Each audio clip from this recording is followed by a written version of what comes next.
The United Earth Defense fleet hung in tatters around the mining colony of Haven 7. Admiral Marcus Stone watched from the bridge of the Defiance as another human destroyer exploded in brilliant orange flame, its hull cracking like an eggshell under the relentless bombardment of the Dominion fleet. "Sir, we've lost the courage and liberty," reported Lieutenant Kane, his voice tight with barely controlled panic. "The Dominion dreadnoughts are moving into final attack formation." Stone gripped the railing until his knuckles went white. 3 months ago, humanity had been celebrating their first successful colony beyond the Sol system. Haven 7 was supposed to be their beacon of hope, proof that humans could thrive among the stars. Instead, it had become a death trap when the Callian Dominion arrived with their vast armada, claiming the system belonged to their ancient empire. Aliens had given humanity one ultimatum: abandon all colonies and retreat to Earth, or face extinction. Every other species in the galaxy had submitted to the Dominion's iron rule. The Callians were ancient, powerful, and utterly ruthless. Their technology was centuries ahead of anything humans possessed. "How many civilians are still on the surface?" Stone asked. 40,000, sir. The evacuation ships can't break through their blockade. Through the viewport, Stone could see the massive Kellian vessels. Each dreadnought was 3 times the size of humanity's largest battleship, their hulls gleaming with energy shields that had shrugged off every weapon in Earth's arsenal. The alien ships moved with predatory grace, herding the human fleet like wolves circling wounded prey. Captain Reed burst onto the bridge, his uniform singed from a hull breach on Deck 7. "Admiral, we've got 1 shot left." "What do you mean?" Reed pulled up a holographic display showing the ship's lower decks. "The prototype Railgun. Project Longshot. It's been sitting in our cargo bay for 6 months, waiting for final testing." Stone's blood ran cold. He remembered the briefings about Longshot, a massive kinetic weapon that could accelerate a tungsten rod to 15% the speed of light. The energy requirements were enormous, and the weapon was completely untested in actual combat. Worse, firing it would drain every system on the ship, leaving them defenseless. "The power draw alone could kill us," Stone said. "We're dead anyway," Reed replied bluntly. "Look at the tactical display, Marcus. We've got maybe 10 minutes before they finish us off. But if we can take out their command ship, ... Stone studied the formation. The Dominion flagship Eternal Conquest sat in the center of their formation, a kilometer-long monster bristling with weapons. Its commander, War Leader Vex, had personally overseen the destruction of 17 human colonies. Intelligence suggested that without Vex's tactical genius, the Dominion fleet would fall into chaos. "Sir," Kane called out urgently, "long-range sensors are detecting something. The Dominion is bringing in reinforcements, another 200 ships, ETA 30 minutes. The weight of the moment settled on Stone's shoulders. If they didn't act now, Haven 7 would fall, and with it, humanity's last foothold in the Outer Rim. Earth would be next, and then the human race would join the dozens of species that existed only as footnotes in Dominion history books. "Do it," Stone commanded. "All hands, prepare for emergency power transfer to the Railgun." The Defiance shuddered as massive capacitors began charging. Throughout the ship, lights dimmed and non-essential systems shut down. In the cargo bay, the Railgun, a sleek barrel nearly 200 meters long, slowly extended through the ship's hull like the stinger of some mechanical wasp. "The Eternal Conquest," Reed reported. "Distance, 400,000 kilometers. Calculating trajectory for maximum impact." Stone watched the targeting computer run its calculations. The tungsten projectile would take 18 seconds to reach its target, 18 seconds during which the Dominion could detect the energy buildup and potentially evade. It was an impossible shot against an enemy that had never been caught off guard in 3 centuries of conquest. Railgun charged and ready. Reed announced. Stone looked at the faces around him. Young officers who had signed up to explore the stars, not to die in humanity's last stand. They deserved better than this desperate gambit. But sometimes, in the darkest moments, desperate gambles were all that stood between civilization and extinction. Fire. The railgun discharged with a sound like thunder, splitting the universe.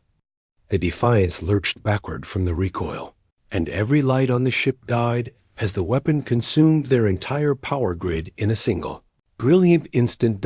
In the darkness of space, a tungsten rod raced toward destiny at 45,000 kilometers per second.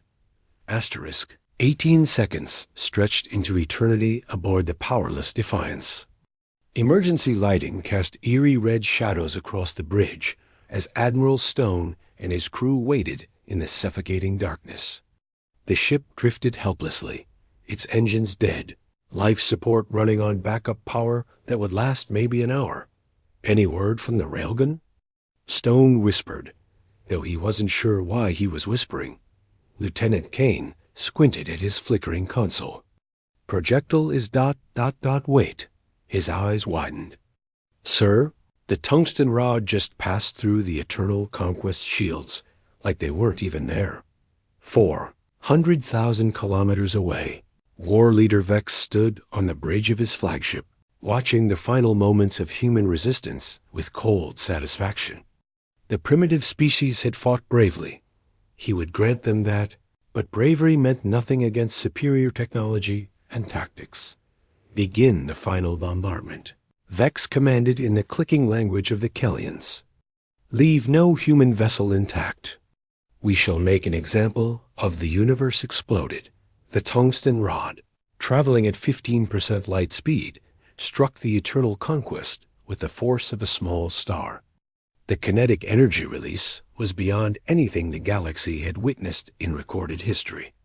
The flagship's mighty shields, designed to withstand the most powerful energy weapons known to science, simply ceased to exist. The hull, forged from materials that could survive direct hits from antimatter torpedoes, vaporized instantly. But the rod didn't stop there. It punched through the flagship and continued its devastating path, striking the heavy cruiser Dominion's Wrath behind it. Then the battleship Iron Talon, and 3 more vessels in the tightly packed formation. Each impact released tremendous energy, turning proud warships into expanding clouds of superheated plasma. On the bridge of the Defiance, the crew watched in stunned silence as 7 Dominion vessels vanished in a chain of brilliant explosions that lit up space like a string of newborn suns. By all the gods, Captain Reed breathed. It went straight through their shields. How is that possible? Kane asked, his voice shaking. Stone stared at the tactical display, his mind racing. Pure kinetic energy. No exotic particles, no energy signatures for their shields to deflect. Just mass and velocity. The destruction of the Dominion command ship sent shockwaves through the alien fleet. War Leader Vex was dead, along with his entire command staff. The secondary commanders, trained to follow orders rather than think independently, found themselves paralyzed without direction. Captain Thane of the cruiser Retribution took command, but he had never faced an enemy weapon like this. His tactical training, based on centuries of energy weapon exchanges, was useless against kinetic projectiles that ignored shields entirely. All ships, maintain formation, Thane broadcast uncertainly. Continue the attack on human vessels, but doubt had crept into the Dominion ranks. How many more of these impossible weapons did the humans possess? The primitive species had just demonstrated technology that made their energy shields worthless. Aboard the Defiance, emergency power finally brought the engines back online. Stone immediately ordered a full retreat, but not before broadcasting a message on all channels. This is Admiral Marcus Stone of the United Earth Defense Fleet, he announced, his voice carrying across space to every ship, human and alien alike. You have witnessed the power of human ingenuity. We do not seek war, but we will not bow to tyranny. Leave this system now, and there need be no further bloodshed. The Dominion fleet hesitated. Never before had any species spoken to them with such authority. Never before had any weapon carved through their formations like a scythe through wheat. Meanwhile, across the galaxy, other species monitored the communications traffic from Haven 7 with growing amazement. The Taurians, enslaved by the Dominion for 2 centuries, felt something they had almost forgotten: hope. The crystalline Vex High, reduced to mining slaves in their own asteroid fields, began secret communications with their scattered resistance cells. On the prison world of Kepler 442b, an old Miran revolutionary named Elder Crom listened to intercepted transmissions and smiled for the first time in decades. "The humans," he whispered to his fellow prisoners. "The humans have done it." In the Dominion capital system, the High Council received reports of the battle with disbelief.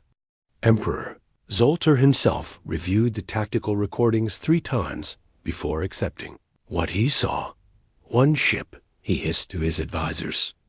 1 primitive ship destroyed 7 of our finest vessels with a single shot. The implications were staggering. If humans could build weapons that bypassed shields, then every assumption about galactic warfare was wrong. Every Dominion advantage was suddenly in question. But Emperor Zoltar had not ruled for 3 centuries by backing down from challenges. If the humans wanted war, he would give them war beyond their comprehension. He began mobilizing the entire Dominion war machine. Asterisk. News of the Battle of Haven 7 spread across the galaxy faster than any ship could travel. Within hours, encrypted quantum communications carried the impossible story to every corner of civilized space. The humans, those primitive newcomers who had barely learned to cross between stars, had done something that no species had accomplished in over 300 years. They had made the Kellian Dominion bleed dot on the mining world of Xerion Prime. A Taurian slave named Gek dropped his plasma cutter when the news reached him through the underground resistance network. For 2 centuries, his people had labored in the Dominion's mines, their wings clipped, their spirits broken. The Kellians had crushed every rebellion before it could begin. But now, as Gek looked up at the alien overseers patrolling the mining platforms, he saw something different in their movements. Uncertainty, fear. "Is it true?" whispered Mira, his work partner, her scarred hands trembling as she continued her excavation. Did the humans really destroy 7 Dominion ships? Gek nodded slowly. Not just any ships. War Leader Vex's flagship. The Eternal Conquest itself. Around the mine, other Taurians had heard the whispers. Work slowed as the slaves exchanged meaningful glances. The Dominion had always seemed invincible, their technology beyond challenge, their rule absolute. If the humans could challenge that rule, perhaps freedom was not just a dream. 3 sectors away, in the crystal forests of Vex High, the native crystalline beings resonated with harmonic frequencies that carried emotions across entire continents. The song that emerged from their communion was unlike anything heard in living memory. It was the sound of hope reawakening. Elder Shalkron, his crystal form scarred from decades of forced labor, projected his thoughts to the gathered council. The humans have shown us the path. Kinetic weapons. Simple mass and velocity, but at speeds that make shields meaningless. But we lack the technology to build such weapons, responded Elder Morkith, her crystal form flickering with doubt. Perhaps, Shalkron replied, but we are miners. We know asteroids. We know how to move large masses. And we have something the humans do not. What is that? We have nothing left to lose. Meanwhile, in the deepest reaches of space, the nomadic wanderer fleets received the news with quiet satisfaction. Captain Nex of the merchant vessel Stellar Wind had been trading with humans for the past year, and he had seen something in them that reminded him of his own people's ancient courage. Begin broadcasting on all frequencies, Nex ordered his communications officer. Every free captain in the Outer Rim needs to know about this. The Dominion has a weakness, and the humans have shown us how to exploit it. The Wanderers had survived by avoiding direct confrontation with the Dominion, but they had never forgotten their fallen worlds. Now, perhaps, it was time to reclaim what was theirs. Back on Earth, President Collins stood before an emergency session of the Global Defense Council, her face grave as she addressed the assembled representatives. Ladies and gentlemen, we have approximately 72 hours before the Dominion responds in force. Our victory at Haven 7 has bought us time, but it has also painted a target on our entire species. General Park, head of Earth's military forces, stepped forward with a holographic display. Intelligence suggests the Dominion is mobilizing at least 3 full battle fleets. We're talking about 1,500 ships, all equipped with technology centuries ahead of our own. What about the Railgun technology? Asked Director Walsh from the Science Division. We're working around the clock to build more long-shot cannons, but the energy requirements are enormous. Each shot requires the full power output of a fusion reactor, and the charging time is nearly an hour. President Collins nodded grimly. Then we need to think differently. If we can't match their numbers, we need allies. Sir?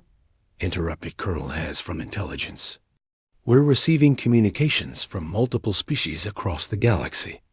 The Taurians, the Vexi, even some of the Wanderer fleets. They want to coordinate resistance efforts. For the first time in days, Collins allowed herself a small smile. It seems our little demonstration at Haven 7 has inspired more than just fear. As the meeting continued, deep in Earth's research facilities, Dr. Elena Vasquez worked frantically on modifications to the railgun design. The original Longshot had been built as a last resort, but now humanity needed an entire arsenal. If kinetic energy is the key, she muttered to her assistant, Dr. James Wright, and we need to think bigger. Not just ship-mounted railguns, but orbital platforms, asteroid-based launchers, maybe even planetary defense systems. Wright looked up from his calculations. Elena, do you realize what you're suggesting? We're talking about weapons that could crack moons. She paused in her work, meeting his gaze steadily. James, they want to wipe out our entire species. I'm not interested in proportional responses anymore. The galaxy was awakening, and humanity had lit the spark.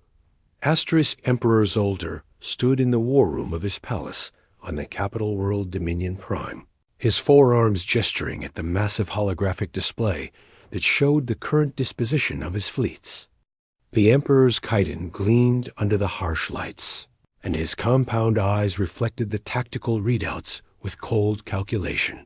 1,500 ships, he declared to his assembled war chiefs. The largest armada in Dominion history. These humans will learn what happens when primitive species challenge the natural order.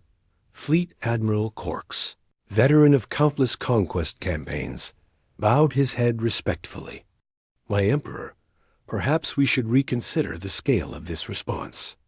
The humans possess only a handful of worlds, and their fleet is already crippled. Zalter Oz mandibles clicked in irritation. You forget, Admiral, that this is not merely about the humans. Every enslaved species in the galaxy watched what happened at Haven 7. Every resistance cell, every whispered rebellion, every dream of freedom that we have spent centuries crushing, all of it now looks to these humans for inspiration. The Emperor turned to face his war chiefs directly. If we allow the humans to survive, if we show even a moment of weakness, the entire galaxy will rise against us. Better to obliterate them completely and remind the galaxy why the Dominion rules. On the Outer Rim, the human colony worlds were frantically preparing for the coming storm. On Haven 7, the survivors worked alongside newly arrived reinforcements from Earth to build defensive installations. The planet's surface was dotted with construction sites where orbital railgun platforms were taking shape. Commander Lisa Park oversaw the construction from the colony's command center. watching as massive tungsten rods were loaded into the weapon systems. Each projectile weighed several tons and could be accelerated to incredible velocities by the electromagnetic launchers. "How many platforms will be operational when they arrive?" she asked Chief Engineer Martinez. 12, maybe 15 if we can get the power grid stabilized. "But Commander, even with all our weapons, we're still vastly outnumbered." Park nodded grimly. The mathematics were brutal. Intelligence estimated the Dominion would arrive with 1,500 ships, each one more powerful than anything humanity had ever built. The colonists and military personnel numbered only in the thousands, but they weren't fighting alone. Asterisk, in the asteroid belt beyond Haven 7, a fleet of unexpected allies had gathered. Taurian rebels piloted captured mining vessels converted into improvised warships. Vex-High resistance fighters had hollowed out asteroids and filled them with kinetic launchers of their own crude design. Even a few Wanderer merchant ships had arrived, their cargo holds replaced with weapons. Systems. Captain Geck of the Taurian Liberation Front contacted the Human Command Center. "Commander Park, our forces are ready. We may not have your advanced railgun technology, but we have something else." "What's that, Captain?" 3 centuries of rage. The Allied fleet was pitifully small compared to what was coming. Barely 200 ships of various sizes and capabilities. But for the first time in galactic history, multiple species were standing together against Dominion rule. On Earth, the emergency production facilities worked around the clock. Dr. Vasquez had managed to solve some of the power issues with the railgun technology, allowing for smaller, more efficient weapons that could be mass-produced. The planet's orbital defense grid was being upgraded with dozens of kinetic weapons. Platforms. But humanity's most ambitious project was taking shape in the outer solar system. Using captured asteroid mining equipment provided by Wanderer allies, human engineers were constructing something unprecedented, a mobile weapons platform built into a small asteroid itself. Asterisk. Colonel Hayes briefed President Collins on the project's progress. "We're calling it Project Goliath. It's essentially a kinetic weapon the size of a city, capable of accelerating itself to significant fractions of light speed. A kamikaze asteroid," Collins mused. "How many?" "Just one, but if our calculations are correct, the kinetic energy release would be equivalent to several nuclear weapons going off simultaneously." Meanwhile, across the galaxy, the Dominion's enslaved species watched the preparations with growing excitement. On the industrial world of Corvin 3, Taurian workers began subtle sabotage of the weapons factories they had been forced to operate. Vex-High mining crews started accidents that damaged Dominion supply lines. The rebellion that Emperor Zalter feared was already beginning. As the massive Dominion fleet prepared to jump to hyperspace, Admiral Corks couldn't shake his feeling of unease.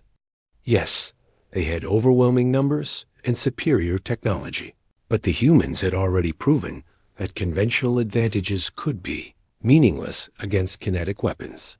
"Sir," his tactical officer reported, "long-range sensors are detecting unusual activity in the Haven 7 system.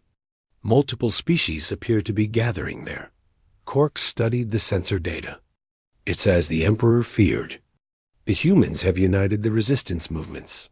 But instead of concern, the Admiral felt something unexpected, a grudging respect. In 3 centuries of conquest, no species had ever managed to rally others to their cause. The humans, in their desperation, had accomplished something remarkable. They had given the galaxy hope. The final battle for the future of galactic civilization was about to begin. Asterisk, the Dominion Armada emerged from hyperspace like a plague of metal locusts, 1,500 ships strong, their hulls bristling with weapons that had subjugated countless worlds. Emperor Zoltar himself commanded from the flagship Imperial Dominance, determined to personally oversee the extinction of the human species. But the sight that greeted them was unlike anything in the Empire's military history. The humans had not simply prepared defenses. They had created a coalition. Ships from a dozen different species formed a defensive line around Haven 7, their mismatched hulls united by a common purpose. Taurian fighters, Vex-High mining vessels converted to warships, Wanderer merchant craft bristling with improvised weapons, and at the center, the remaining ships of the human fleet. Impossible. Admiral Cork's breathed as the tactical displays updated. They've managed to unite the resistance movements. Emperor Zoltar's compound eyes gleamed with fury. Numbers mean nothing. We have faced rebellions before. Destroy them all. The battle began with the Dominion's traditional energy barrage, thousands of plasma, cannons and particle beams lancing out across space. But the Allied fleet had learned from human tactics, spreading their formation wide and maintaining constant movement to prevent concentrated fire. Then, the humans unveiled their surprise. Fire all orbital platforms. Commander Park ordered from Haven 7's surface. 12 massive railgun installations fired simultaneously, sending tungsten rods racing toward the Dominion fleet at incredible velocity. The projectiles, invisible to conventional sensors until impact, punched through energy shields like they were made of paper. The lead Dominion battleships simply vanished, their hulls vaporizing under kinetic impacts that released more energy than small stars. But this time, the Dominion fleet was prepared. Admiral Corks had studied the recordings from the first battle. All ships, random evasion patterns. Do not maintain formation. Use asteroid fields for cover. The massive fleet scattered, making targeting difficult for the orbital railguns. The Dominion's superior numbers began to tell as they surrounded the Allied forces, pouring devastating fire into the mixed fleet of rebels. But the humans had one more surprise dot from the outer system. A massive shape began accelerating toward the battle. Project Goliath, a hollowed-out asteroid 3 kilometers long, fitted with the most powerful engines humanity could build. Dr. Vasquez, aboard the command ship New Horizon, watched the tracking displays. Goliath is at 15% light speed and accelerating. Impact with the Dominion flagship in 40 seconds. Emperor Zoltar saw the asteroid coming and laughed. They think to ram us with a rock? All weapons target that asteroid. Hundreds of energy beams converged on Goliath, but the asteroid's surface had been coated with ablative armor designed to absorb energy weapons. Chunks of rock vaporized, but the massive projectile continued its inexorable approach. At 20% light speed, Goliath struck the Imperial dominance. The kinetic energy release was beyond comprehension. The Emperor's flagship didn't just explode, it ceased to exist in any meaningful sense, converted instantly to plasma. The shock wave expanded outward, destroying dozens of nearby Dominion vessels, and sending the rest tumbling through space. Emperor Zoltar died without even understanding what had killed him, but the battle was far from over. Despite their losses, the Dominion fleet still outnumbered the Allies 3-1. Admiral Corks, now in command, rallied his forces for a final assault. That's when the real rebellion began. Across the galaxy, the news of the Emperor's death triggered simultaneous uprisings on 100 worlds. On Corvin 3, Taurian slaves seized the weapons factories. On Vex-High mining stations, crystalline beings turned their industrial equipment into weapons. On every Dominion world where enslaved species labored, the cry for freedom rang out. Admiral Corks received the reports with growing desperation. Sir, we're losing control of 17 sectors. The resistance movements have seized orbital defense platforms on Kepler Prime, and the Wanderer fleets are attacking our supply lines. The remaining Dominion fleet found itself fighting not just the Allied forces at Haven 7, but a galaxy-wide revolution. Cut off from reinforcements and supplies, facing weapons that made their shields useless, the invincible Dominion war machine began to crumble. The Battle of Haven 7 ended not with a decisive victory, But with the gradual withdrawal of Dominion forces, as they were recalled to deal with uprisings across their empire, 6 months later, President Collins stood before the newly formed Galactic Alliance Council on the neutral world of New Geneva. Representatives from 37 species sat together as equals, drafting a constitution based on principles of freedom and self-determination. 1. Railgun shot, she mused to Admiral Stone as they watched the proceedings. That's all it took to change everything. Stone nodded, watching as former slaves took their places among the galactic community. Sometimes all it takes is one moment of courage to inspire the galaxy. The age of the Dominion was over. The age of the Alliance had begun, and it all started with humans who refused to kneel. Asterisk.